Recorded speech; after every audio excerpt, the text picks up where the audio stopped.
সুপ্রিয় শিক্ষার্থীবৃন্দ, করোনা মহামারী এই সময়ে সারা বিশ্ব এফেক্টেড হয়েছে। তো সবাইকে আন্তরিক শুভেচ্ছা জানাচ্ছি এবং আশা করি সবাই ঘরে আছো, সুস্থ আছো, সাবধানে থাকবে। Good morning to all.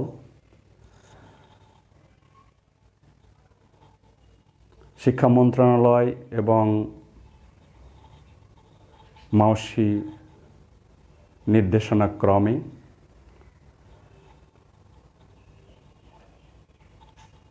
Rajshahi কলেজের মাননীয় অধ্যক্ষ প্রফেসর মোহাম্মদ হবিবুর রহমান স্যারের নির্দেশনাক্রমে প্রতিটি বিভাগ অনলাইন ক্লাসের ব্যবস্থা করেছে। তারই ধারাবাহিকতায় আমরা রসায়ন বিভাগও সেই কাজটি করে যাচ্ছি। তোমরা জানো, তোমরা রুটিন পেয়েছো, বেশ কয়েকদিন আগে থেকেই এই অনলাইন ক্লাস শুরু হয়েছে। তো প্রথমে আমি আমার পরিচয় দিয়ে নিচ্ছি। আমি ডক্টর ব্রজেন্দ্রনাথ সরকার, সহকারী অধ্যাপক রসায়ন বিভাগ, রাজশাহী কলেজ। রাজশাহী কলেজের সকল শিক্ষার্থী, বিশেষ করে রসায়ন বিভাগের সকল শিক্ষার্থীকে আমি স্বাগতম জানাচ্ছি। ও আজকে আমি যে বিষয়টি নিয়ে আলোচনা করব সেটি হচ্ছে ফার্স্ট ইয়ার অনার্স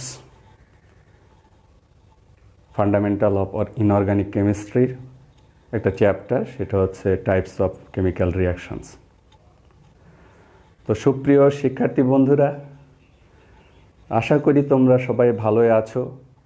নিশ্চয় এত দিন ধরে ঘরের মধ্যে থাকতে সবাই বোর্ড হচ্ছ, তারপরও আমরা এটাই প্রতিষেধক, আমাদের ঘরে থাকতে হবে, সাবধানে থাকতে হবে। তো এই দীর্ঘ সময় শিক্ষা প্রতিষ্ঠান বন্ধ থাকাকালীন সময়ে আমাদের পড়াশোনা ব্যাপকভাবে বিঘ্নিত হয়েছে, সারা বিশ্ব সাফার করছে। তো আশা করি ঈশ্বরের কৃপায় আমরা খুব দ্রুত এই পরিস্থিতি থেকে উত্তরণ পাব। প্রিয় শিক্ষার্থী বন্ধুরা, আমার যে আলোচনার বিষয় সেটি হচ্ছে টাইপস অফ কেমিক্যাল রিয়াকশনস, তার মানে রাসায়নিক বিক্রিয়ার প্রকারভেদ। তো সর্বপ্রথম আমরা জেনে নেওয়ার চেষ্টা করি, what is chemical reaction? Chemical reaction is a process in which one or more substances, that means reactants, are converted to one or more substances, that mean products. খুব সহজভাবে যদি আমরা বোঝার চেষ্টা করি যে প্রক্রিয়ায় বা পদ্ধতিতে এক বা একাধিক বিক্রিয়ক এক বা একাধিক উৎপাদে পরিণত হয়। তাহলে রাসায়নিক বিক্রিয়া আর কিছুই নয়, বিক্রিয়ক বা বিক্রিয়ক সমূহ একটা প্রক্রিয়ার মধ্য দিয়ে উৎপাদ বা উৎপাদ সমূহে পরিণত হয়। নিশ্চয় এটা আমরা বুঝতে পেরেছি। এখন প্রিয় শিক্ষার্থী বন্ধুরা, এই রাসায়নিক বিক্রিয়া তো আমরা জানি বিভিন্ন রকম রাসায়নিক বিক্রিয়া হয়। তোমরা জানো যে ওপেন এয়ার বা উন্মুক্ত বাতাসে যদি আমি এক টুকরা লোহা ফেলে রাখি, তাহলে 2-3 দিন বা কয়েকদিন পরে এর ওপর একটা বাদামি আবরণ সৃষ্টি হচ্ছে, অর্থাৎ মরিচা পড়ছে। তাহলে এটাও এক ধরনের রাসায়নিক বিক্রিয়া। আবার তুমি বাজার থেকে সবজি নিয়ে আসলে, সেটা 2-1 দিন বাইরে রাখলে আস্তে আস্তে সেখানে কালো স্পট শুরু হচ্ছে, অর্থাৎ অক্সিডেশন হচ্ছে, তার মানে পচন শুরু হচ্ছে। একটা ম্যাচ বক্সে যখন ম্যাচ কাঠি ঘর্ষণ দেওয়া হয়, সাথে সাথে আগুন জ্বলে যায়, এটাও এক ধরনের রাসায়নিক বিক্রিয়া। আবার এক টুকরা সোডিয়াম যদি তুমি পানিতে দাও, বিস্ফোরণ সহ বিক্রিয়া হয়। তো এই চারিপাশে, আমাদের চারিপাশে প্রতিনিয়ত, এবং তোমরা জানো আমাদের দেহের অভ্যন্তরে প্রতিনিয়ত অসংখ্য বিক্রিয়া ঘটছে। কোনোটা জৈব রাসায়নিক বিক্রিয়া, কোনোটি অজৈব রাসায়নিক বিক্রিয়া, কিন্তু সর্বোপরি এগুলো রাসায়নিক বিক্রিয়া। এখন আসা যাক, রাসায়নিক বিক্রিয়া কত প্রকারের হয়? অনেক প্রকারের রাসায়নিক বিক্রিয়া হয়। তবে আমি এখানে কিছু রাসায়নিক বিক্রিয়া যেটা তোমাদের সিলেবাস ওরিয়েন্টেড সেটা নিয়ে আলোচনা করব। তার মধ্যে সর্বপ্রথম যে রাসায়নিক বিক্রিয়াটি রয়েছে সেটা রিডক্স বা জারণ বিজারণ বিক্রিয়া। রিডক্স শব্দটি এসেছে রিডাকশন এবং অক্সিডেশন থেকে। তোমরা জানো রিডাকশন শব্দের অর্থ বিজারণ আর অক্সিডেশন শব্দের অর্থ জারণ। সো রিডক্স শব্দটির এসেছে রিডাকশনের রেট এবং অক্সিডেশনের অক্স, এই দুইটা মিলে রিডক্স হয়েছে। তো জারণ বিজারণ বিক্রিয়া আমি ডিটেলসে যাব না, আজকে আমি খুব সংক্ষিপ্তভাবে ইলেকট্রনিক যে কনসেপ্ট সেটা দিয়ে জারণ বিজারণ বিক্রিয়াটা শুধু বুঝবো। পরে আরও সময় সুযোগ হলে আমি ডিটেলসে যাব, আমি অন্য বিক্রিয়াগুলো নিয়ে একটু আলোচনা করব। তো জারণ বিজারণ বিক্রিয়ার প্রথমে আমরা দেখছি, এখানে তোমরা শিক্ষার্থী বন্ধুরা দেখতে পাচ্ছ যে প্রথমে আমি লিখেছি যে রেডক্স রিয়াকশান, বাংলা করা হয়েছে জারণ বিজারণ বিক্রিয়া। এখানে একটা বিক্রিয়া লেখা হয়েছে ferrous chloride reacts with stannic chloride converts to ferric chloride and stannous chloride. এখানে তোমরা দেখতে পাচ্ছ ফেরাস অর্থাৎ আয়রনের জারণ মান +2 থেকে কি হয়েছে +3 ফেরিক, তার মানে সে ইলেকট্রন ত্যাগ করেছে। যেমন জারণ সংখ্যা বৃদ্ধি পাওয়া মানে ইলেকট্রন ত্যাগ, আর জারণ সংখ্যা হ্রাস পাওয়া মানে ইলেকট্রন গ্রহণ। তাহলে ইলেকট্রন ত্যাগ করে ফেরাস একটি ইলেকট্রন ত্যাগ করে ফেরিক হয়েছে, তার মানে এটা জারণ বিক্রিয়া। ওই ত্যাগকৃত ইলেকট্রন কে গ্রহণ করেছে? স্টেনিক। স্টেনিক ছিল স্টেনাস হয়েছে, তার মানে স্টেনিক আয়ন SN4+, দুইটা ইলেকট্রন গ্রহণ করে SN2+ হয়েছে। তার মানে একটা পদার্থ ইলেকট্রন দান করছে আর একটা পদার্থ ইলেকট্রন গ্রহণ করছে। সাধারণত রিডক্স বিক্রিয়াগুলো এইভাবেই সংগঠিত হয় যে একটা পদার্থ ইলেকট্রন দান করে, অন্য পদার্থ সেই ইলেকট্রন গ্রহণ করে। তাহলে আমরা রিডক্স বিক্রিয়াতে, তাহলে দেখো এটাও এক ধরনের রিডক্স বিক্রিয়া, অটো রিডক্স রিয়াকশান, শত রিডক্স বিক্রিয়া বাংলা করা হয়েছে।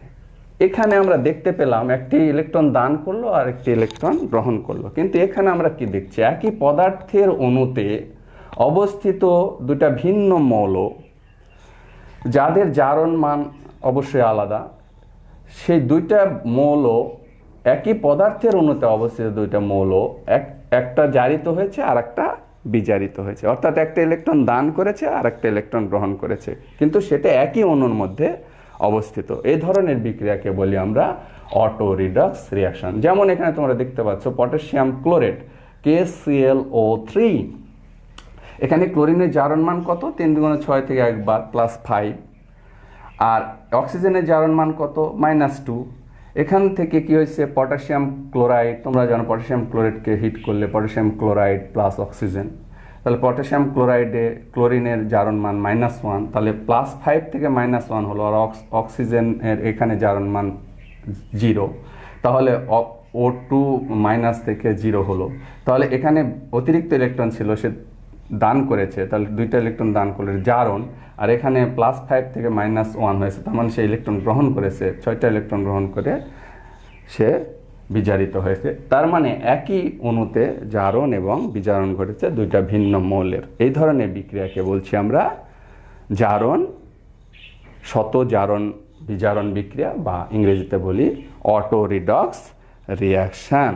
এখন শিক্ষার্থী বন্ধুরা আরও কিছু আমরা রাসায়নিক বিক্রিয়া দেখব যেখানে জারণ বিজারণ বিক্রিয়ার একটু ব্যতিক্রম বিক্রিয়া এগুলো পরিলক্ষিত হয়। যেমন তোমরা শুনে থাকবে যে ডিসপ্রপোর্শনেশন রিয়াকশান বা অসামঞ্জস্য বিক্রিয়া। জারণ বিজারণের আরেকটা বিক্রিয়াই হচ্ছে, এটা আরেক ধরনের বিক্রিয়া। এখানে আমরা যদি লক্ষ্য করি 3 নাম্বার, ডিসপ্রপোর্শনেশন, এটাকে বাংলা করা হয়েছে অসামঞ্জস্য বিক্রিয়া। অসামঞ্জস্য, ডিসপ্রপোর্শনেশন কেমন? যে সকল বিক্রিয়ায় কোনো মৌল বা আয়নের একই সাথে জারণ ও বিজারণ ঘটে, একই মৌলের জারণ ও বিজারণ একই সাথে ঘটে, সেই বিক্রিয়াগুলোকে বলি আমরা অসামঞ্জস্য, ইংরেজিতে ডিসপ্রপোর্শনেশন রিয়াকশন বলি। একটা উদাহরণ দিলে এটা আমরা বুঝতে পারবো। ক্লোরিনের ক্ষেত্রে এই বিক্রিয়াগুলো বেশি দেখা যায়। ক্লোরিনের অসামঞ্জস্য বিক্রিয়া দুইটা মাধ্যমে ঘটে, একটা অম্লীয় মাধ্যমে, একটি ক্ষারীয় মাধ্যমে আমরা একসাথে এই বিক্রিয়া যদি আমরা দেখি, ক্লোরিনের অসামঞ্জস্য বিক্রিয়া অম্লীয় মাধ্যমে, মানে তুমি যদি ক্লোরিনকে পানিতে যোগ করো, chlorine reacts with water to produce HOCl plus HCl, HOCl hypochlorous acid. কি নাম? Hypochlorous acid. আর HCl হাইড্রোক্লোরিক অ্যাসিড। এটা অম্লীয় মাধ্যমে ঘটলো। কোন মাধ্যমে? অ্যাসিডিক মিডিয়াম, অম্লীয় মাধ্যমে। তাহলে অম্লীয় মাধ্যমে ক্লোরিনের বিক্রিয়া পানিতে দিলে হাইপোক্লোরাস অ্যাসিড। তাহলে এখানে ক্লোরিনের জারণ মান কি? 0। এখানে ক্লোরিনের জারণ মান কত বলো দেখি? রাইট, এটা +1। নিশ্চয় এটা +1 হতে হবে, কারণ অক্সিজেনের জারণ মান -2। সো +1, তাহলে 0 থেকে +1 হলো। আর একটা এটা নিশ্চয় বুঝতে পারছো, এটা +1, এটা -1। তাহলে এখানে 0 থেকে Cl+, 0 থেকে Cl-। তার মানে এখানে ক্লোরিনের যে ঘটনাটা ঘটেছে, যে সে ইলেকট্রন গ্রহণ করেছে, এখানে এটা ইলেকট্রন ত্যাগ করেছে, ত্যাগ করে Cl+ হয়েছে। তাহলে এখানে যখন ইলেকট্রন ত্যাগ করলো, এটাকে আমরা জারণ বলছি। আর এখান থেকে এখানে দেখো ইলেকট্রন গ্রহণ করলো, তার মানে এটা কি? এটা হলো বিজারণ। তার মানে একই সাথে একই মৌলের বা একই আয়নের একই মৌলের জারণও ঘটছে, বিজারণও ঘটছে। এ ধরনের বিক্রিয়াকে আমরা বলছি ডিসপ্রপোর্শনেশন রিঅ্যাকশন বা অসামঞ্জস্য বিক্রিয়া। এখন আসি ক্ষারীয় মাধ্যমে কি বিক্রিয়া হয়। ক্ষারীয় মাধ্যমে তুমি যদি দেখো যে ক্লোরিনকে যদি ক্ষারের মধ্যে দিই এবং রুম টেম্পারেচারে এই রিঅ্যাকশন ঘটায়, যে ক্ষারীয় দ্রবণে যদি ক্লোরিনকে দিই, যোগ করি, তাহলে কি হচ্ছে? সোডিয়াম ক্লোরাইড হচ্ছে, sodium hypochlorite, sodium chloride and water. এই যে সোডিয়াম হাইপোক্লোরাইডে ক্লোরিনের জারণ মান +1, সোডিয়াম ক্লোরাইডে ক্লোরিনের জারণ মান -1। অর্থাৎ ক্লোরিন যখন Cl+ হচ্ছে, সে একটা ইলেকট্রন দান করলো, তার মানে এটা জারণ। আর ক্লোরিন যখন একটা ইলেকট্রন গ্রহণ করলো, তখন Cl- হলো, তার মানে কি? এটা বিজারণ। তাহলে তোমরা দেখতে পাচ্ছ যে এই ক্ষারীয় মাধ্যমে, এটা কোন মাধ্যমে বিক্রিয়া হলো? অ্যালকালি মিডিয়াম বা বেসিক মিডিয়াম। বেসিক মিডিয়ামে রিঅ্যাকশন হলে সেখানেও দেখছি যে একই ক্লোরিনের একসাথে জারণ ঘটছে এবং বিজারণ ঘটছে। সুতরাং এই বিক্রিয়াকে বলছি আমরা কি? অসামঞ্জস্য বিক্রিয়া। এখন শিক্ষার্থী বন্ধুরা, তোমরা নিশ্চয়, যেমন আলোর বিপরীতে অন্ধকার থাকে, দিনের বিপরীতে রাত থাকে, তেমনি অসামঞ্জস্য বিক্রিয়ার বিপরীত বিক্রিয়া কি হবে বলো? নিশ্চয়ই বুঝতে পারছো। তার মানে এটা সুসামঞ্জস্য বিক্রিয়া। তার মানে জাস্ট অপোজিটটা হবে সুসামঞ্জস্য। এটাকে ইংরেজিতে বলি আমরা কম প্রপোর্শনেশন রিঅ্যাকশান বা সিম প্রপোর্শনেশন রিঅ্যাকশান। 4 নাম্বারটা আমি এখানে কম প্রপোর্শনেশন রিঅ্যাকশানকে আমরা তখন বাদ দিয়ে, বিপরীত যেহেতু, এটাকে সুসামঞ্জস্য বিক্রিয়া বলবো। তাহলে আমরা এটা মুছে দিয়ে এই বিক্রিয়াটা কেমন হয়? এই বিক্রিয়াকে উল্টিয়ে দিলেই হয়, কিন্তু উল্টে গেলেই সব বিক্রিয়া ঘটে এমন তো নয়। এখন আমাদের এই বিক্রিয়া কোথায় আমরা দেখতে পাই? তোমরা নিশ্চয়ই, তোমাদের মনে আছে যে লেড স্টোরেজ সেলে যে বিক্রিয়াটা ঘটে, সেখানে lead plus lead peroxide plus sulphuric acid, দেন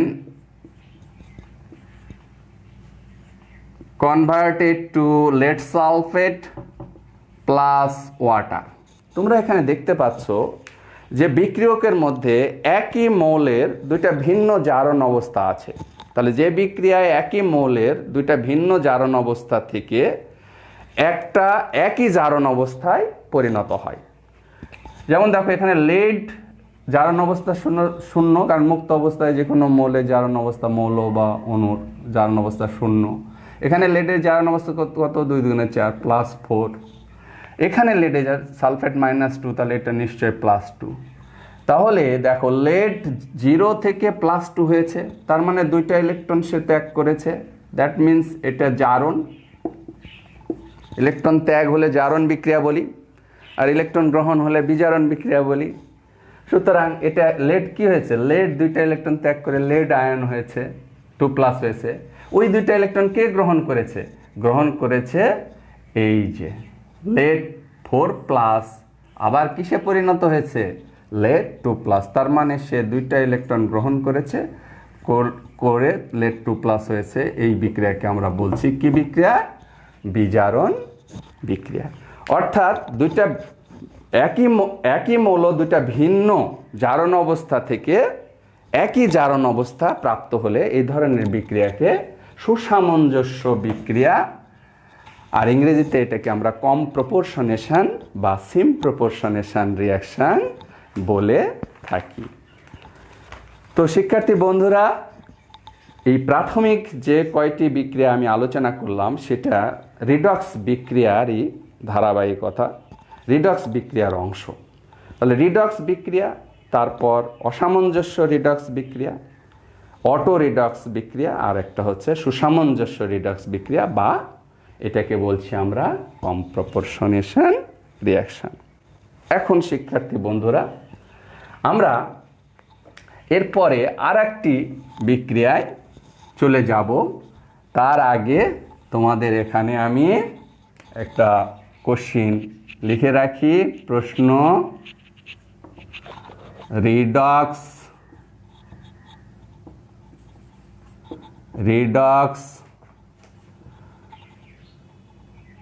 শত রিডক্স অসামঞ্জস্য ও সুসামঞ্জস্য, এই কয়টা বিক্রিয়া কি উদাহরণ দিতে হবে, এই বিক্রিয়াগুলো কি, এগুলো তোমাদের নিশ্চয় বুঝতে পেরেছো এবং বলতে পারবে। তোমরা এগুলো কাকে বলছি আমরা সেটা আমরা একটু জেনে রাখবো, ঠিক আছে। এরপরে আমরা আসি আমাদের আরেকটি বিক্রিয়ার প্রকার, খুবই ইম্পর্ট্যান্ট, বিশেষ করে অর্গানিক কেমিস্ট্রিতে এই বিক্রিয়াটা খুব ব্যবহৃত হয়। তোমরা জানো পৃথিবীতে অর্গানিক কম্পাউন্ড 80 লক্ষাধিক, ইনঅর্গানিক কম্পাউন্ড মাত্র 1 লক্ষ বা তার বেশি সামান্য। তাই অর্গানিক কেমিস্ট্রি নিয়ে খুব ব্যাপক আলোচনার বিষয় থাকে। সুতরাং তোমরা অর্গানিক কেমিস্ট্রিটা খুব ভালো করে পড়বে। 5 নাম্বার যে বিক্রিয়াতে আমরা আসছি সেটা হচ্ছে অ্যাডিশন রিয়াকশন। অ্যাডিশন রিয়াকশন, এটাকে বাংলা করা হয়েছে জুত বা সংযোজন বিক্রিয়া। অ্যাডিশন রিয়াকশন কি, যে বিক্রিয়ায় 2 বা ততোধিক বিক্রিয়ক পরস্পরের সাথে যুক্ত হয়ে একটা নতুন যৌগ গঠন করে। 2 বা ততোধিক বিক্রিয়ক বিক্রিয়া করবে, তারপর তারা যুক্ত হয়ে মিলিত হয়ে একটা নতুন যৌগ তৈরি করবে। অর্থাৎ অসম্পৃক্ত যৌগগুলো সাধারণত এই বিক্রিয়ায় সম্পৃক্ত যৌগে পরিণত হয়। তো শিক্ষার্থী বন্ধুরা, খুব সহজ, যুক্ত হয়ে যাচ্ছে। আমরা একটা উদাহরণ দেখলে খুব সহজে বুঝতে পারবো। অসম্পৃক্ত যৌগ, জৈব যৌগ কি আছে তোমরা নিশ্চয় জানো, অ্যালকাইন অসম্পৃক্ত। বিশেষ করে আমরা এই দুইটাকে যখন আমরা এখানে হাইলাইট করব, অ্যালকিন, ধরো ইথিন, এটা অ্যালকিন দ্বিবন্ধনযুক্ত, এটা যদি হাইড্রোজেনের সাথে বিক্রিয়া করে, অথবা আমরা এখানে ব্রোমিন দিই, ওকে, ব্রোমিনের সাথে বিক্রিয়া করে, তাহলে কার্বন টেট্রাক্লোরাইডের ব্রোমিনের দ্রবণটা করতে হয়। অসম্পৃক্ততার পরীক্ষা তো এটা আমরা ব্যবহার করি। তাহলে এটা ব্রোমিনের একটা পরমাণু এই কার্বনের সাথে, একটা পরমাণু এই কার্বনের সাথে যুক্ত হয়ে যাচ্ছে পাই বন্ধনকে ভেঙে। কোন বন্ধনকে ভেঙে? এটা পাই একটা সিগমা, পাই বন্ধনকে ভেঙে ব্রোমিন। তাহলে তুমি নিশ্চয় বুঝতে পারছো অ্যাডিশন রিয়াকশন যে দুইটা বিক্রিয়ক। আসলে জৈব যৌগে যেটা জৈব অণু সেটাকে আমরা সাবস্ট্রেট বলি, এটাকে বলি আমরা সাবস্ট্রেট। এটা বিক্রিয়ক, দুইটাই আসলে বিক্রিয়ক নয়। এখানে আমরা বিক্রিয়ক বলছি, বাট এটা আসলে বিকারক, এটাকে আমরা রিয়াজেন্ট বলি, এটা বিকারক। কিন্তু সাধারণভাবে দুইটাই বিক্রিয়ায় অংশগ্রহণ করছে বলে বিক্রিয়ক বলতে পারি। কিন্তু জৈব যৌগে জৈব অণুটাকে আমরা বলি বিক্রিয়ক অণু, সেটা সাবস্ট্রেট বলা হয়। আর যেটা সেটার সাথে বিক্রিয়ায় অংশগ্রহণ করে, অ্যাটাক করে যেটা, সেটাকে বলছি আমরা অ্যাটাকিং গ্রুপ, রিয়াজেন্ট অর্থাৎ বিকারক। এখন এখানে আমরা দেখতে পাচ্ছি যে ব্রোমিন ইথিনের সাথে যুক্ত হয়ে এটা 1,2-ডাইব্রোমোইথেন এটা তৈরি করলো, 1,2-ডাইব্রোমোইথেন। এখন দেখো এই অ্যাডিশন বা জোট বিক্রিয়া এটি দুই প্রকারের হয়। একটা হচ্ছে ইলেকট্রোফিলিক অ্যাডিশন রিয়াকশন, আর একটা হচ্ছে নিউক্লিওফিলিক অ্যাডিশন রিয়াকশন। তোমরা নিশ্চয়ই বিষয়গুলো ইন্টারমিডিয়েটও তোমরা এই বিষয়গুলো কিন্তু পড়ে আসছো, সুতরাং একটু রিকল করতে হবে। তাহলে দুই ধরনের অ্যাডিশন রিয়াকশন হয়।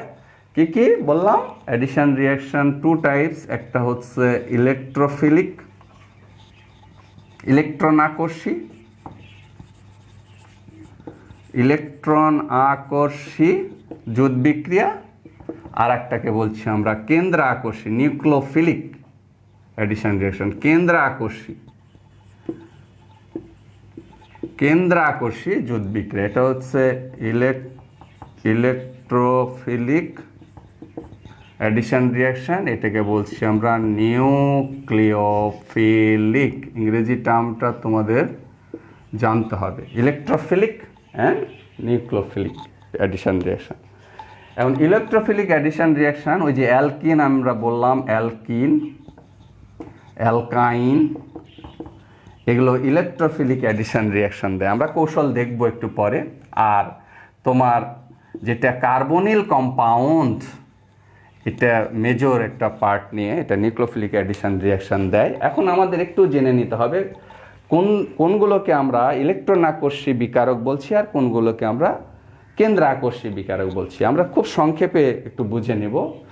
ইলেকট্রোফিলিক রিয়াজেন্ট অর্থাৎ যাদের ইলেকট্রনকে আকর্ষণ করার ক্ষমতা, ইলেকট্রন লাভার্স। তাহলে ইলেকট্রনের প্রতি যাদের আসক্তি আছে তারা ইলেকট্রোফাইল, আর যারা নিউক্লিয়াসের প্রতি আসক্তি আছে, নিউক্লিয়াস প্রতি আসক্তি মানে কি? নিউক্লিয়াসে পজিটিভ চার্জের কি থাকে? প্রোটন থাকে। তাহলে পজিটিভ চার্জের প্রতি যারা আসক্তি প্রকাশ করবে তারা নিউক্লিওফাইল। তাহলে ইলেকট্রন তো ঋণাত্মক চার্জযুক্ত, তাহলে ইলেকট্রনের প্রতি কাদের আকর্ষণ থাকবে? তাহলে অল পজিটিভলি চার্জড আয়নস, খেয়াল করো, সকল ধনাত্মক চার্জযুক্ত আয়ন অর্থাৎ ক্যাটায়নগুলো সবসময় ইলেকট্রোফাইল। আর অ্যানায়নগুলো কি হবে? তাহলে হবে নিউক্লিওফাইল। ক্যাটায়নগুলো ইলেকট্রোফাইল, অ্যানায়নগুলো নিউক্লিওফাইল। তাহলে ইলেকট্রোফাইল মানে অল ক্যাটায়নস, নিউক্লিওফাইলস মানে অল অ্যানায়নস। উদাহরণ দাও, ধরো আমি লিখলাম CH3+, NO2+, এগুলো সবই হচ্ছে Br+। আর নিউক্লিওফাইল OH-, Cl-, Br-, এগুলো যত নেগেটিভলি চার্জড আয়ন থাকবে সেগুলো হবে নিউক্লিওফাইল, Cn-। এখন কিছু প্রশম অণু ইলেকট্রোফাইল বা নিউক্লিওফাইল হতে পারে। প্রশম অণু কারা? যাদের ইলেকট্রন ঘাটতি থাকবে, অষ্টক পূরণে ইলেকট্রন ঘাটতি, তারা হবে ইলেকট্রোফাইল। আর যাদের উদ্বৃত্ত ইলেকট্রন থাকবে, যেমন মুক্ত জোড় ইলেকট্রন সহ যারা থাকে তারা, যেমন এখানে আমরা ইলেকট্রোফাইল বলছি, ধরো অ্যালুমিনিয়াম ক্লোরাইড, তাহলে 3 জোড়া, তাহলে আর 1 জোড়া ইলেকট্রন ঘাটতি অষ্টক পূরণে, তাহলে এটা ইলেকট্রোফাইল, মানে সেই ইলেকট্রনের প্রতি আকর্ষণ। ফেরিক ক্লোরাইড 3 জোড়া, আর 1 জোড়া ঘাটতি আছে। বোরন ট্রাইফ্লোরাইড 3 জোড়া, 1 জোড়া ইলেকট্রন ঘাটতি আছে। সালফার ট্রাইঅক্সাইড 3 জোড়া, 1 জোড়া ঘাটতি। এগুলো সব হচ্ছে ইলেকট্রোফাইল। আর নিউক্লিওফাইল, প্রশম নিউক্লিওফাইল কি আছে? মুক্ত জোড় ইলেকট্রন সমৃদ্ধ যারা আছে, মানে লোন পেয়ার ইলেকট্রন থাকবে, ওয়াটার, এগুলো হচ্ছে প্রশম electrophile. Phosphine, next alcohol, amine, NH2, amine, এগুলো সবই হচ্ছে প্রশম নিউক্লিওফাইল। তাহলে মুক্তজোড় ইলেকট্রন সমৃদ্ধ বলে এরা ওই ইলেকট্রন দ্বারা কেন্দ্রকে আকর্ষণ করে, এই জন্য এরা কেন্দ্রাকর্ষী বিকারক। আর এদের ইলেকট্রন ঘাটতি আছে বলে এরা ইলেকট্রন আকর্ষী বিকারক। এখন আমরা যে আসি ইলেকট্রন আকর্ষী যে যৌথ বিক্রিয়া, সেই বিক্রিয়াটা আমরা একটু দেখব, তারপর কেন্দ্রাকর্ষী ইলেকট্রন আকর্ষী যৌথ বিক্রিয়া দেখব, তারপর কেন্দ্রাকর্ষীটা। এখন ইলেকট্রন আকর্ষী যৌথ বিক্রিয়া আমরা যদি একটু উদাহরণ দেখি, এটা একটু মুছে দিই। ইলেকট্রন আকর্ষী যৌথ বিক্রিয়া, শিক্ষার্থী বন্ধুরা নিশ্চয়ই তোমরা এনজয় করছো, কারণ হচ্ছে যে আমি এটা মনে করি যে কম্পেয়ার করে তুমি যদি স্টেপ বাই স্টেপ রিয়াকশানগুলো পড়ো, তাহলে তোমার এই জিনিসটা বুঝতেও সহজ হয়, তোমার এটা মনেও থাকে। সুতরাং তোমরা বুঝে বুঝে কম্পেয়ার করে একটা বিক্রিয়ার সাথে আর একটা বিক্রিয়া কম্পেয়ার করে স্টাডি করবা। তো এই বিষয়টা মাথায় রেখেই আমি বিষয়টা সাজিয়েছি। তাহলে ইলেকট্রন আকর্ষী যৌথ বিক্রিয়া, তাহলে এই যে ইলেকট্রন আকর্ষী যৌথ বিক্রিয়ার একটা পার্ট, অ্যাডিশন রিয়াকশনের একটা পার্ট হচ্ছে electrophilic addition reaction. Electrophilic addition রিয়াকশনে তাহলে আমরা একটা উদাহরণ দেখছি, কারা দিচ্ছে, alkyne CH2 double bond CH2। একটু আগে আমি উদাহরণটা দিয়েছিলাম ব্রোমিন কার্বন টেট্রাক্লোরাইড CH2 দুইটা করে বন্ড ফাঁকা হয়ে গেল, এটার সাথে ব্রোমিন যুক্ত হলো। এখন মেকানিজম, আসলে এই বিক্রিয়াটা কিভাবে ঘটছে, কৌশল, মেকানিজম ইংরেজিতে বলি, বাংলা কৌশল। স্টেপ ওয়ানে কি হচ্ছে, এই যে ব্রোমিনটা তো রিয়াজেন্ট, বিকারক, এই বিকারকের হেটারোলেটিক ফিশন হয়, অর্থাৎ বিষম বিভাজন ঘটে। ইন্টারেস্টিং বিষয়, দুইটাই ব্রোমিন, বাট একটা ব্রোমিন ইলেকট্রন নেয়, বন্ধনটা বিষম বিভাজন, মানে একটা ইলেকট্রন নিয়ে নেয় আর একটা ইলেকট্রন ছেড়ে দিতে বাধ্য হয় এই বিক্রিয়ায়। তাহলে Br প্লাস হলো, এটা ছেড়ে দিল, আর আরেকটা হলো Br মাইনাস। এখন এটাকে বলছি আমরা ব্রোমোনিয়াম আয়ন। হ্যালোজেনে যদি পজিটিভলি চার্জ হয় হ্যালোনিয়াম আয়ন বলি। তাহলে শিক্ষার্থী বন্ধুরা এটা সুন্দর করে বুঝে নাও, ক্লোরিন Cl প্লাস হলে ক্লোরোনিয়াম, Br প্লাস হলে ব্রোমোনিয়াম, আর মাইনাস হলে হ্যালাইড আয়ন বলি, ক্লোরাইড, ব্রোমাইড, এরকম। তাহলে এটাকে আমরা ব্রোমোনিয়াম আয়ন। স্টেপ 2, আর ওটাকে বলবো ব্রোমাইড আয়ন। স্টেপ 2তে কি হচ্ছে, এই ব্রোমোনিয়াম আয়ন, এই পাই যে ইলেকট্রন রয়েছে, যে এখানে পাই আর এটা সিগমা, এই পাই ইলেকট্রনকে, এটা হচ্ছে ইলেকট্রন আকর্ষী বিকারক। একটু আগে আমি যেটা আলোচনা করেছি, ইলেকট্রন ঘাটতি আছে, তাহলে ইলেকট্রন আকর্ষী বিকারক এখানে প্রথমে পাই ইলেকট্রনকে কি করবে, অ্যাট্রাক্ট করবে, আকর্ষণ করবে। এই তীর চিহ্নগুলো তোমরা খুব সতর্কভাবে এই তীর চিহ্নগুলো শিখবা বা মনে রাখবা। যেই দিকে ইলেকট্রন ঘাটতি সেই দিকে তীর চিহ্নটা সবসময় দিতে হবে, ঠিক আছে? তাহলে এখানে কি তৈরি হলো, এখানে CH2 একটা ইলেকট্রন নিয়ে এখানে বন্ড করবে নিশ্চয়, এটার সাথে বন্ড করলো। তাহলে দেখো এখানে 1 2 3, তাহলে এখানে ইলেকট্রন ঘাটতি হয়ে গেল, এটা প্লাস। তার মানে এটা একটা ক্যাটায়ন, কার্বোক্যাটায়ন তৈরি হলো। এই কার্বোক্যাটায়ন স্টেপ 3তে এসে কি করছে, স্টেপ 3তে এসে CH2 Br প্লাস এই যে নিউক্লিওফাইল, এটার ইলেকট্রন বেশি, এটার ঘাটতি, এখানে এর যুক্ত হবে, হলে হয়ে গেল CH2 Br। এখন তোমরা বলতে পারো স্যার এখানে তো ইলেকট্রোফাইল যুক্ত হলো আবার নিউক্লিওফাইলও যুক্ত হলো, তাহলে এটাকে শুধু ইলেকট্রোফিলিক অ্যাডিশন রিয়াকশন বলছি কেন? এর কারণ হলো যে প্রথমে কার্বনের কোন বিকারক এসে যুক্ত হয়, সেই কারণে প্রথমে ইলেকট্রোফাইল এসে এখানে যুক্ত হচ্ছে, সুতরাং এটা ইলেকট্রোফিলিক অ্যাডিশন রিয়াকশন। যদি প্রথমে নিউক্লিওফাইলটা এসে কার্বনের সাথে যুক্ত হতো তাহলে সেটাকে নিউক্লিওফিলিক অ্যাডিশন রিয়াকশন বলতাম, ঠিক আছে? ওকে, এরপরে আমরা আসি তাহলে নিউক্লিওফিলিক অ্যাডিশন রিঅ্যাকশন। এখন ইলেকট্রোফিলিকের জায়গায় আমি খতে লিখব কি নিউক্লিওফিলিক অ্যাডিশন রিঅ্যাকশন। তাহলে এই মেকানিজমগুলো তোমরা ভালো করে শিখে নিবা, কারণ পরীক্ষায় এই মেকানিজমগুলো জিজ্ঞাসা করে। নিউক্লিওফিলিক বা কেন্দ্র আকর্ষী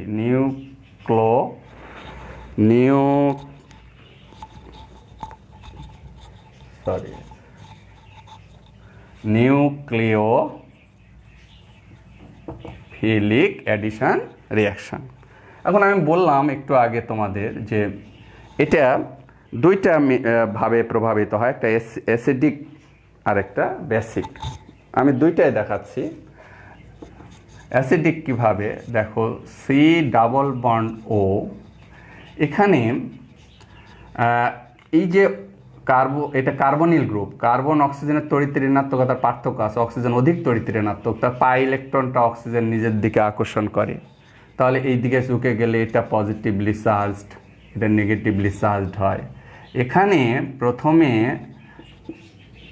যদি H+ আসে তাহলে এটা অ্যাসিডিক মিডিয়াম বলবো আমরা। তাহলে H+টার ইলেকট্রন ঘাটতি, তাহলে এটার ইলেকট্রন বেশি হলো, তাহলে এটার সাথে এইটা যুক্ত হবে। তাহলে এখানে কি হলো, C single bond C single bond ও, এখানে এসে H যুক্ত হলো, তাহলে এটা প্লাস হয়ে গেল, কার্বোক্যাটায়ন তৈরি হলো। এই কার্বোক্যাটায়নের সাথে যে কোনো নিউক্লিওফাইল, তাহলে একটা যে কোনো নিউক্লিওফাইল, এটা নেগেটিভলি চার্জ, এটা যখন আসবে তখন এটা এটার সাথে যুক্ত হবে, হলে কি হচ্ছে দেখো, এখানে যুক্ত হলে সি, এখানে NuOH, এটা অ্যাসিডিক। আর বেসিকটা কিভাবে, বেসিকটা দেখো, বেসিকটা হচ্ছে যে কার্বনিল গ্রুপ ইলেকট্রন টানলো মাইনাস প্লাস, এখন এখানে ক্ষার থেকে, যে কোনো ক্ষারীয় মিডিয়াম থেকে, অ্যালকালি এটা থেকে যদি বেস থেকে যদি আসে তাহলে এটা OH মাইনাস, তাহলে কি হচ্ছে, এইটাকে আকর্ষণ করবে, ইলেকট্রন ঘাটতি হচ্ছে। তাহলে কি হচ্ছে দেখো, COH সিঙ্গেল বন্ড ও, এখানে মাইনাস হয়ে যাচ্ছে। ওকে, পরবর্তীতে কি হচ্ছে, এখানে যদি আরেকটা হাইড্রোক্সিল আয়ন আসে, এখানে তো নেগেটিভলি চার্জ, তাহলে পজিটিভ চার্জ ইলেকট্রোফাইল আসতে হবে। ধরো H+ আসলো, তাহলে এর ইলেকট্রন ঘাটতি এ নিয়ে কি করবে, COH সিঙ্গেল বন্ড ও, তাহলে এটা হলো অ্যাসিডিক মিডিয়ামে, আর এটা ঘটলো হচ্ছে বেসিক মিডিয়ামে। তাহলে দুই ধরনের কেন্দ্রাকর্ষী জোট বিক্রিয়া হতে পারে, একটা অম্লীয় প্রভাবিত আর একটা ক্ষারীয় প্রভাবিত। তাহলে নিশ্চয়ই তোমরা মেকানিজমটা, এটা মেকানিজম কিভাবে হলো, এটা যেহেতু কার্বনিল গ্রুপে অসম্পৃক্ততা রয়েছে, কার্বন অক্সিজেন ডাবল বন্ড আছে, অক্সিজেন অধিক তড়িৎ ঋণাত্মক বলে সে এই ইলেকট্রন টেনে নিয়ে কার্বনকে ক্যাটায়ন ফরমেশনে নিয়ে যায়, কার্বন ইলেকট্রন ঘাটতি হয়। তাহলে ইলেকট্রন যেহেতু কার্বোক্যাটায়ন হচ্ছে, তাহলে নিউক্লিওফাইলটা সেখানে যুক্ত হতে পারে, এই জন্য এটা নিউক্লিওফিলিক অ্যাডিশন রিঅ্যাকশন। এখন অ্যাডিশন রিঅ্যাকশন থাকলে বন্ধুরা তোমরা নিশ্চয় বুঝতে পারছো এর বিপরীত বিক্রিয়া কি হবে, এর বিপরীত বিক্রিয়াটি কি হবে। তাহলে এর বিপরীত বিক্রিয়াটি অপসারণ বিক্রিয়া। থ্যাংক ইউ, তোমরা খুব ভালোভাবে ধরতে পেরেছো। এর বিপরীত বিক্রিয়াটি হবে এলিমিনেশন রিঅ্যাকশন।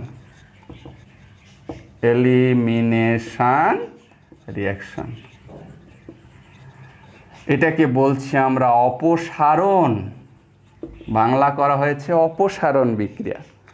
তাহলে অপসারণ বিক্রিয়া কি, যে বিক্রিয়ায় কোনো যৌগের একই বা পাশাপাশি দুটি কার্বন থেকে দুটি বা চারটি পরমাণু বা মূলক অপসারিত হয়ে অসম্পৃক্ততার সৃষ্টি করে।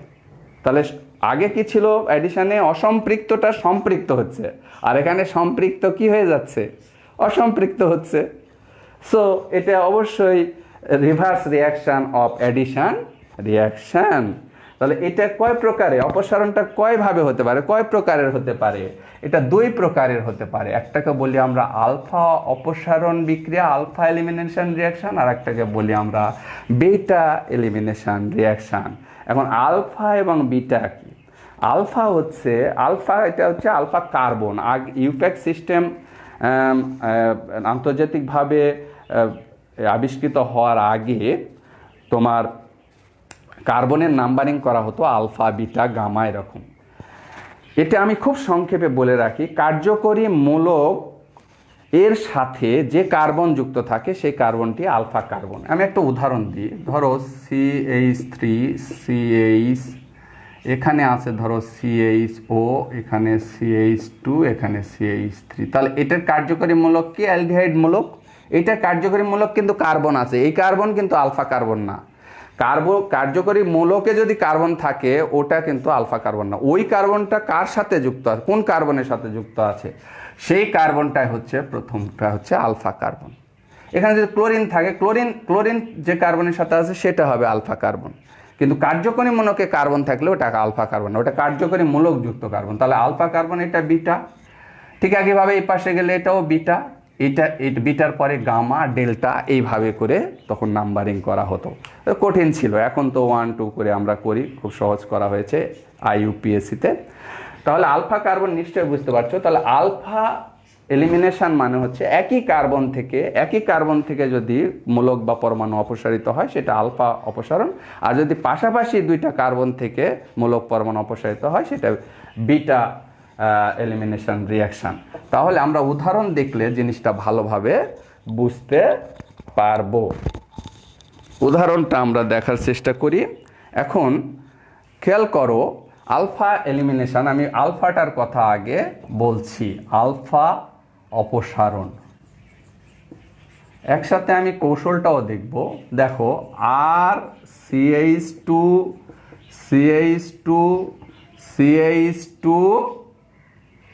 Br, এটা একটা অ্যালকাইল হ্যালাইড, অ্যালকাইল ব্রোমাইড। এখন এখান থেকে খেয়াল করো HBr, মানে একই কার্বন থেকে, এটা আলফা কার্বন, এটা বিটা, এটা গামা, তারপর ডেল্টা, এরকম। তাহলে আলফা একই কার্বন থেকে দেখো একটা হাইড্রোজেন এবং একটা ব্রোমিন যদি একই কার্বন থেকে যায় তাহলে এখানে কি সৃষ্টি হবে? আর CH2CH2CH, কারণ একটা এইচ গেল, একটা বিআর চলে গেল। তাহলে এখানে কারণ একটা এইচ এর সাথে একটা ইলেকট্রন কার্বন শেয়ার করেছিল আর একটা বিআর এর সাথে করেছিল, তার দুইটা ইলেকট্রন থেকে গেল। এটাকে আমরা হোমোলাইটিক ফিশন বলি, ফ্রি রেডিক্যাল তৈরি হয়। তাহলে এখানে দুইটা ইলেকট্রন থেকে গেল। এখন দেখো এই জায়গাটায় খেয়াল করো, এই জায়গাটায় আমি যদি দেখানোর চেষ্টা করি যে এখানে যে হাইড্রোজেন, দুইটা হাইড্রোজেন আছে, এই হাইড্রোজেনটা এখানে গিয়ে রিঅ্যারেঞ্জমেন্ট হয়। রিঅ্যারেঞ্জমেন্ট হলে কি হচ্ছে, এই হাইড্রোজেন প্রোটন হিসাবে এটা হাইপার কনজুগেশন ইফেক্টে হয়। তাহলে এই এইচ প্লাসটা এখানে গিয়ে এই যে দুইটা ইলেকট্রন তার সাথে এখানে সন্নিবেশ বন্ড তৈরি করতে পারবে। আর CH2 সরি, আমি একটু ভালো করে লিখি, এখানে আর CH2CH হয়ে গেল, এখান থেকে একটা এইচ এখানে চলে গেল। তাহলে এখানে যদি দেখো এইচটা চলে যায়, CH2 হলো, তাহলে এখানে তো বন্ড ফিল আপ হলো কি হলো না, এখানে দুইটা রেখে তিনটা হলো, তার মানে এটা অসম্পৃক্ত হয়ে যাচ্ছে, এটা CH ডাবল বন্ড CH2, তার মানে অ্যালকিন হয়ে গেল। তাহলে এই একই কার্বন থেকে যেহেতু দুইটা পরমাণু অপসারিত হলো, এই জন্য এটা আলফা অপসারণ বিক্রিয়া, আলফা এলিমিনেশন রিয়াকশন। এখন আমরা বেশিরভাগ ক্ষেত্রে বিটা এলিমিনেশনটাই আমরা দেখতে পাই। এখন বিটাটা আমরা একটু ভালো করে বুঝবো। তো আমি অনেকক্ষণ কথা বলছি শিক্ষার্থী বন্ধুরা, আসলে ক্যামেরার সামনে দীর্ঘ সময় কথা বলতে এক নাগাড়ে কথা বলতে হচ্ছে। হয়তো ক্লাসরুম হলে তোমরা বিভিন্ন প্রশ্ন করতে, বিভিন্নভাবে আমি তোমাদের সাথে শেয়ারিংয়ে যেতে পারতাম, সেই সুযোগটা যেহেতু এখানে কম। তারপরও তোমরা বোর্ড হবা না, জিনিসগুলো একটু বুঝে নাও, পরবর্তীতে আবার তুমি বইটা খুলে সুন্দরভাবে বোঝার চেষ্টা করবে। যে কোনো প্রশ্ন যদি তোমার মনে আসে এখন লিখে রাখো, এবং আমাদের যে মেসেঞ্জার গ্রুপ আছে এবং ফেসবুক পেজ আছে, গ্রুপ আছে, সেখানে তোমরা অবশ্যই প্রশ্নগুলো করলে আমি যথাসাধ্য তোমাদের সেই প্রশ্নগুলোর অ্যান্সার করব। এবং আমার যে লেকচারটা আমি করছি সেটার আমি স্ক্যান কপি তোমাদেরকে আমি মেসেঞ্জার গ্রুপে অবশ্যই এটা দিয়ে দিব। তো বিটা অপসারণ কি? নিশ্চয়ই আমরা সংজ্ঞার মধ্যে বলেছি, একই কার্বন থেকে হলে আলফা অপসারণ হলে আলফা, আর যদি পাশাপাশি দুইটা কার্বন থেকে হয় সেটাকে আমরা বলি কি? বিটা। এখন দেখো একটা এক্সাম্পল যদি দেখি আমরা, তাহলে এটা আমরা বুঝতে পারবো। যেমন তাহলে বিটা অপসারণ, বিটা অপসারণ বা বিটা এলিমিনেশন, সেটা দেখো একটা এক্সাম্পল দেখি। CH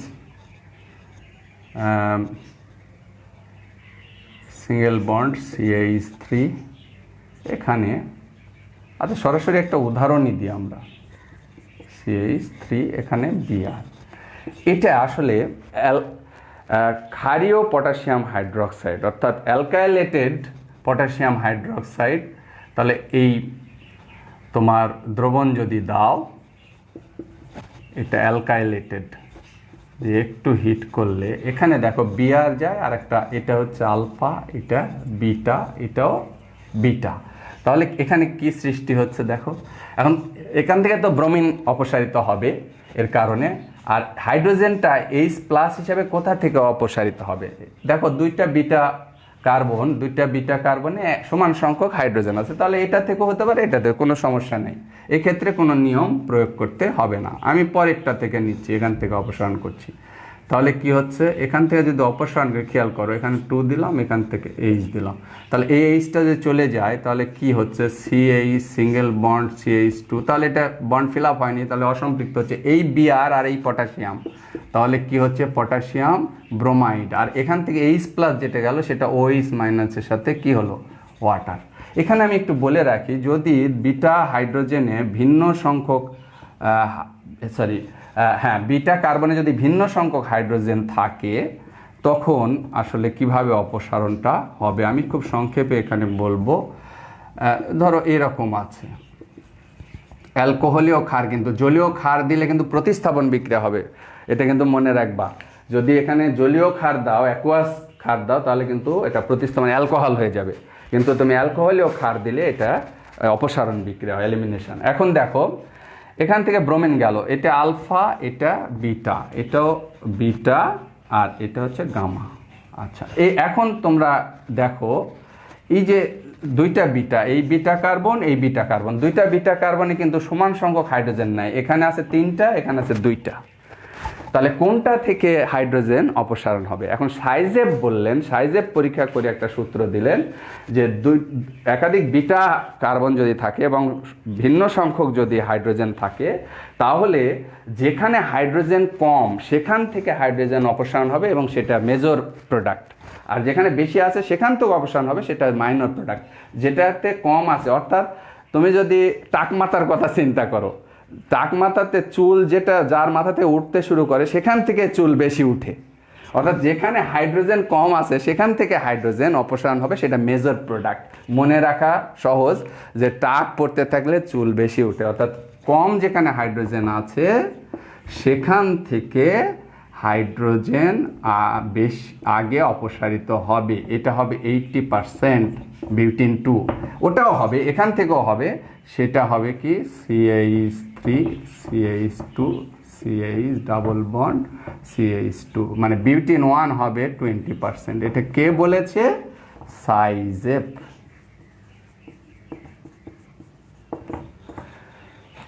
তাহলে রুক্ষ মাথায় ভাঙো বেল, তার মানে যেখানে টাক পড়েছে, যেখানে চুল কম সেখান থেকে চুল বেশি উঠে যায়, এটা মনে রাখবা। তাহলে যেখানে হাইড্রোজেন কম সেখান থেকে হাইড্রোজেন আগে অপসারিত হবে এবং সেটা মেজর প্রোডাক্ট, আর অন্য বিটা থেকেও হবে, সেটা হবে মাইনর প্রোডাক্ট, সেটা হচ্ছে 20%। তো আমরা বিটা অপসারণ যে বিক্রিয়া আছে সেই বিটা অপসারণ বিক্রিয়াটা আবার 2 ধরনের হয়। বিটা অপসারণ বিক্রিয়া 2 types of beta elimination reaction, একটা হচ্ছে E1 টু টাইপস, একটাকে বলছি আমরা E1 আর একটাকে বলছি আমরা E2। E1 মানে ইউনিমলিকুলার,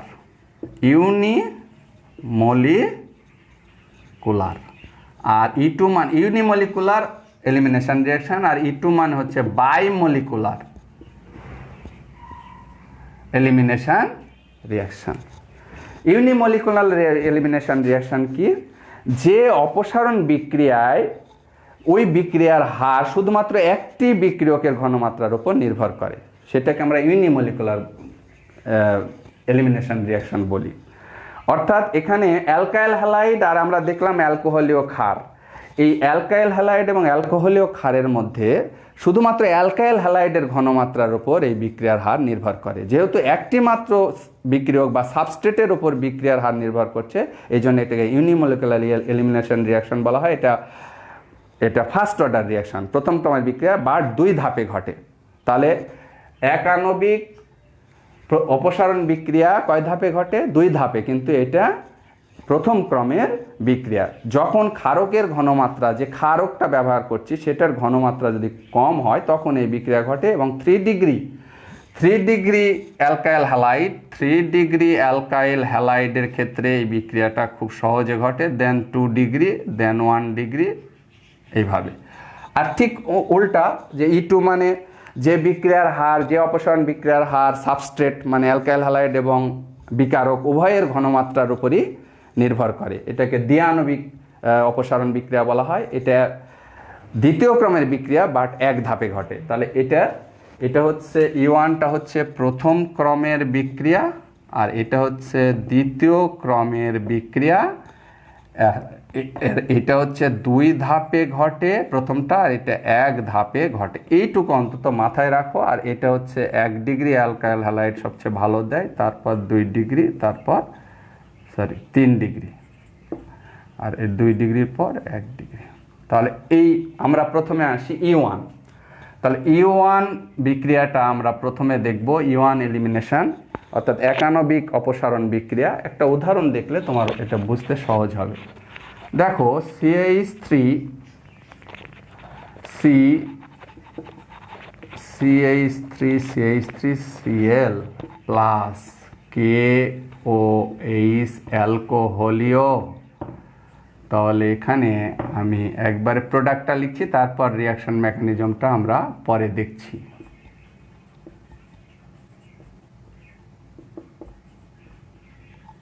পটাশিয়াম ক্লোরাইড প্লাস H2O।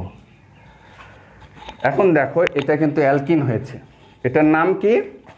এটা 1 2, এদিকেও 3, এদিকেও 3। তাহলে কি 2 মিথাইল প্রোপিন। এখন মেকানিজমটা কি, কৌশলটা আমরা দেখব। মেকানিজম স্টেপ 1 দেখো কি হচ্ছে। এই যে 3 ডিগ্রি অ্যালকাইল হ্যালাইড, 3 ডিগ্রি কেন? 3 ডিগ্রি হচ্ছে যে কার্বনে কার্যকরী মূলক আছে, এই কার্বনটা 3টা কার্বনের সাথে দেখো যুক্ত আছে, এই জন্য এটা 3 ডিগ্রি কার্বন। এটা 3 ডিগ্রি কার্বন, 3 ডিগ্রি কার্বন বলে এটা 3 ডিগ্রি অ্যালকাইল হ্যালাইড। আচ্ছা, CH3, এখানে Cl, এখানে CH3। তাহলে এটার নাম কি? 1 2 3, 2 মিথাইল প্রোপেন। আচ্ছা, বা টারশিয়ারি বিউটাইল ক্লোরাইডও বলতে পারি। এটা হচ্ছে স্লো। এখানে কি হয়, এই ইলেকট্রন না, এটা অধিক তড়িৎ ঋণাত্মক হলে কি হয়, CH3 প্লাস হয়ে গেল, যে ইলেকট্রন নিয়ে গেল, প্লাস Cl মাইনাস। এখন কি হচ্ছে স্টেপ 2তে দেখো, স্টেপ 2তে কি ঘটছে? স্টেপ 2তে ঘটছে, এটাকে আমি দেখো একটু রিসাফল করে লিখব। এখানে আমি আচ্ছা H2C, এখানে Hটা দিলাম, মানে CH3কে এইভাবে লিখলাম C, আর এইটাকে আমি CH3 দুই পাশে এইভাবে দিলাম, এই পাশে, আর এটা তো প্লাস, এটা প্লাস আছে, ক্যাটায়ন, কার্বোক্যাটায়ন হয়েছে। এটা স্লো স্টেপ, মানে এইটা কার্বোক্যাটায়নটা তৈরি হতে সময় লাগে, বন্ধনটা বিভাজন হতে। এখন এর সাথে কি কেন্দ্রাকর্ষী যে এখানে OH মাইনাস, যেটা এই যে এখান থেকে যেটা আসলো বিকারক, কেন্দ্রাকর্ষী বিকারক OH মাইনাস, এটা কি থাকছে অ্যালকোহলীয় ক্ষার থেকে আসছে। এটা যখন আসে তখন এটার কি OH মাইনাসের কি দরকার H প্লাস, তাহলে এটা হাইপার এই H প্লাস হিসাবে বের হয়ে যায়, হাইপার কনজুগেশন এটা বের হয়ে যাচ্ছে। এখন এইটা কি বের হয়ে যাচ্ছে, তাহলে এটা বের হয়ে গেলে দুইটা ইলেকট্রনও দিয়ে গেলে এখানে যে ইলেকট্রন ঘাটতি, এখানে বন্ড তৈরি হবে, H প্লাসটা এর সাথে যুক্ত হবে। তাহলে কি হচ্ছে H2C double bond CH3 plus H2। এই বিক্রিয়া দেখো দুই ধাপে ঘটেছে। প্রথম ধাপে যে 3 ডিগ্রি অ্যালকাইল হ্যালাইড এটা ভেঙে যায়, এটা স্লোয়েস্ট স্টেপ, আর এটা ফাস্ট। এই ভেঙে গিয়ে কার্বোক্যাটায়ন হয়, এই কার্বোক্যাটায়নের সাথে যে নিউক্লিওফাইল সেটা যুক্ত হয়। নিউক্লিওফাইলটা এসে এখানে রিয়াকশানে আসে, H প্লাস এখান থেকে বের হয়ে যেয়ে OH মাইনাসের সাথে পানি হচ্ছে, আর এখানে CH2 এই যে এখানে ঘাটতি আছে, এই যে এখানে যে ইলেকট্রন ও দিয়ে গেল, ওই ইলেকট্রনটা এখানে চলে আসবে, এসে কি হচ্ছে বন্ড হচ্ছে। তাহলে কি হলো, এটা হয়ে গেল অ্যালকিন, তাহলে অসম্পৃক্ত হয়ে গেল। আর E2 রিয়াকশান, শিক্ষার্থী বন্ধুরা আমরা আমাদের সময় প্রায় শেষের দিকে, আমরা E2 রিয়াকশানটার মেকানিজমটা একটু দেখে আমরা শেষ করব। আমি শেষের আরও দু একটা কথা বলে আমি শেষ করে দেব। তাহলে E2 রিয়াকশানটা একটু দেখি আজকে আমরা। E2 রিয়াকশান তার মানে বাইমলিকুলার এলিমিনেশন রিয়াকশান। এর মানে কি, যে অপসারণ বিক্রিয়ার হার ওই সাবস্ট্রেট এবং রিয়াজেন্ট অর্থাৎ বিক্রিয়ক ও বিকারক উভয়ের ঘনমাত্রার উপরই নির্ভর করে। সেটাকে আমরা দ্বিআণবিক, ইংরেজিতে বাইমলিকুলারকে বাংলায় দ্বিআণবিক অপসারণ বিক্রিয়া বলি। এটি এক ধাপে ঘটে, কিন্তু এটা দুইটা বিক্রিয়কের ঘনমাত্রার উপরই যেহেতু বিক্রিয়ার হার নির্ভর করে, তাই এটি সেকেন্ড অর্ডার রিয়াকশন বা দ্বিতীয় ক্রমের বিক্রিয়া। এটি 1 ডিগ্রি অ্যালকাইল হ্যালাইডের ক্ষেত্রে এটা ঘটে। তাহলে আমরা একটা এক্সাম্পল যদি দেখি E2 রিয়াকশন, E2 এর ক্ষেত্রে, তাহলে আর CH2 ধরো Br প্লাস KOH অ্যালকোহলীয়, এটা 1 ডিগ্রি, কারণ এই ব্রোমিন যে কার্বনের সাথে যুক্ত আছে সেই কার্বন হচ্ছে এই কার্বনের সাথে একটা কার্বন যুক্ত আছে, এই জন্য এটা হচ্ছে 1 ডিগ্রি অ্যালকাইল হ্যালাইড। তাহলে এইটা রিয়াকশান কি হচ্ছে, এখানে অ্যালকিন হবে CH, এখান থেকে ব্রোমিন যাবে, এখান থেকে হাইড্রোজেন যাবে, তাহলে এরকম হবে প্লাস KBr প্লাস H2O। এখন এটা এক ধাপে ঘটে, মেকানিজমটা আমরা দেখে শেষ করব। মেকানিজমটা হলো, রিয়াকশান মেকানিজমগুলো খুব ভালো করে মনোযোগ সহকারে তোমরা শিখবা। এটা অর্গানিক কেমিস্ট্রিতেও তোমাদের লাগবে, অর্গানিক কেমিস্ট্রি একটা ভাইটাল পার্ট, এবং এই মেকানিজমগুলো যত ভালোভাবে শিখতে পারবা, পরবর্তী honours second year, third year, fourth year এগুলোতে তোমাদের অনেক সহজ হয়ে যাবে পড়াটা। খুব সুন্দরভাবে এগুলো বুঝে বুঝে পড়ে নিবা। এখন দেখো মেকানিজমটা কি, এটা একটা ধাপে ঘটে, এটা একটাই ধাপ, স্টেপ 1। কিভাবে, যে তোমার এখানে আর CH2 এটা বি, আর এটা আলফা, এটা বিটা। এখন এখানে কি আসছে OH মাইনাস, এটা অ্যালকোহলীয় দ্রবণ থেকে আসছে, অ্যালকোহলীয়। জলীয় হলে আমি বলেছি সাবস্টিটিউশন রিয়াকশন হবে, পরবর্তীতে তোমাদের সাথে আলোচনার সুযোগ হলে তখন আমরা জলীয় ক্ষার হলে কি প্রোডাক্ট হয় সেগুলোও দেখব। এখন দেখো এটা কিভাবে হচ্ছে, এক ধাপে কিভাবে হচ্ছে। এক ধাপে হচ্ছে, এখানে এই যে তোমার OH মাইনাস, আমি আগে এখানে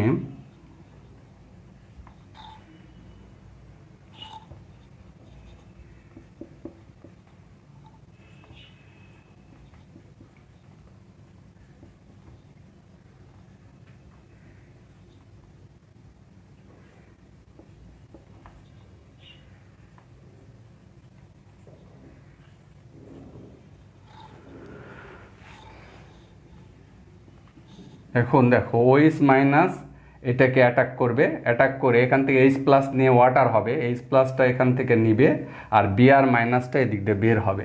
এখন তোমরা বলতে পারো যে এখানে তাহলে কি হচ্ছে, ফাইনালি গিয়ে এরকম হচ্ছে CH double bond CH2 plus H2O plus হ্যাঁ H2।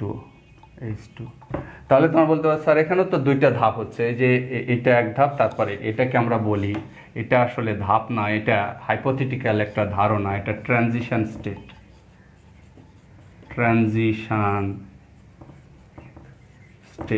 মানে কল্পনা করা হয় যে আসলে বিক্রিয়াটা এইভাবে ঘটে, কিন্তু এখান থেকে সরাসরি এটা পাওয়া যায়। কিন্তু এটার বিশেষত্ব হলো এটা অ্যালকাইল হ্যালাইড এবং যে রিয়াজেন্ট সেটার উভয়ের ঘনমাত্রার উপরে এই বিক্রিয়ার হার নির্ভর করে। কিন্তু এই মধ্যবর্তী যে ধাপটা তোমরা দেখছো, এই ধাপটা দেখাতে হয় যে এইভাবে এই প্রোডাক্টটা হয়। এখান থেকে এই ইলেকট্রন ছেড়ে দিল, দিয়ে এইচ প্লাস হলো, ওএইচ মাইনাসের সাথে ওয়াটার হলো, আর এখান থেকে বিআর মাইনাস হিসাবে কি হলো, বের হয়ে গেল।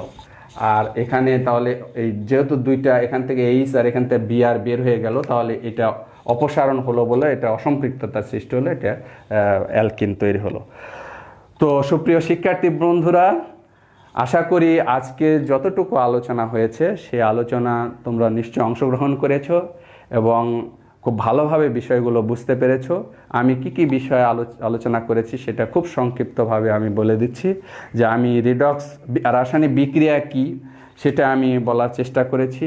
রাসায়নিক বিক্রিয়ার প্রকারভেদের মধ্যে রিডক্স বিক্রিয়া কি, শুধু ইলেকট্রনিক কনসেপ্টে সেটা খুবই সংক্ষেপে আমরা বলেছি রিডক্স বিক্রিয়া। তারপর অটো রিডক্স বিক্রিয়া কি, তারপর ডিসপ্রপোর্শনেশন বা অসামঞ্জস্য বিক্রিয়া কি, তারপর কম প্রপোর্শনেশন বা সিমপ্রপোর্শনেশন সেটাকে সুসামঞ্জস্য বিক্রিয়া কি এটা বলার চেষ্টা করছি। অ্যাডিশন রিয়াকশান কি, অ্যাডিশন রিয়াকশান কত প্রকারের হয়, দুই প্রকারের, একটা হচ্ছে ইলেকট্রোফিলিক অ্যাডিশন রিয়াকশান, একটা নিউক্লিওফিলিক অ্যাডিশন রিয়াকশান, সেগুলো মেকানিজম কি সেটা বলার চেষ্টা করেছি। তারপর আমরা অ্যাডিশন রিয়াকশানের অপোজিট যে রিয়াকশান সেটাকে আমরা বলছি এলিমিনেশন রিয়াকশান, সেই এলিমিনেশন রিয়াকশান কি সেটা বলার চেষ্টা করেছি। এবং সেটা টু টাইপসের হয়, আলফা এলিমিনেশন এবং বিটা এলিমিনেশন। আলফা এলিমিনেশন এবং বিটা এলিমিনেশন যে রিয়াকশনের কৌশল, এবং বিটা এলিমিনেশন রিয়াকশন যে আবার দুই প্রকারের হয়, E1 এবং E2, সেটারও কৌশল উদাহরণ সহ আমি বলার চেষ্টা করেছি। তো সুপ্রিয় শিক্ষার্থী বন্ধুরা, তোমরা এই বিক্রিয়াগুলো সুন্দরভাবে লিখে তারপর মেকানিজমগুলো সুন্দরভাবে প্র্যাকটিস করবা। আশা করি এই প্র্যাকটিসের মাধ্যমে তোমরা বিষয়গুলো আরও সহজভাবে বুঝতে সক্ষম হবে। তো আজকে আমি আর কথা বাড়াচ্ছি না, আমার তোমাদের প্রতি আহ্বান থাকবে যে তোমরা ঘরেই থাকবে, স্বাস্থ্যবিধি মেনে চলবে, আর সবাই একটু আনন্দের সাথে থাকবে, বেশি অরিড হবে না, উদ্বিগ্ন হবে না। বেশি চিন্তা ভাবনা রাখলে শরীর খারাপ করে, সুতরাং একটু আনন্দ ফুর্তি নিজেদের মধ্যে, পরিবারের সদস্যদের মধ্যে আলাপ আলোচনা, বিভিন্ন ধরনের ফান, এগুলো করে সময় কাটাতে হবে। কারণ এই সময় বাইরে যাওয়া মানে বিপদ। স্বাস্থ্যবিধি মেনে চলো, সবাই ভালো থাকো, নিরাপদে থাকো, সুন্দর থাকো, এই আশাবাদ রাখছি। Thank you very much.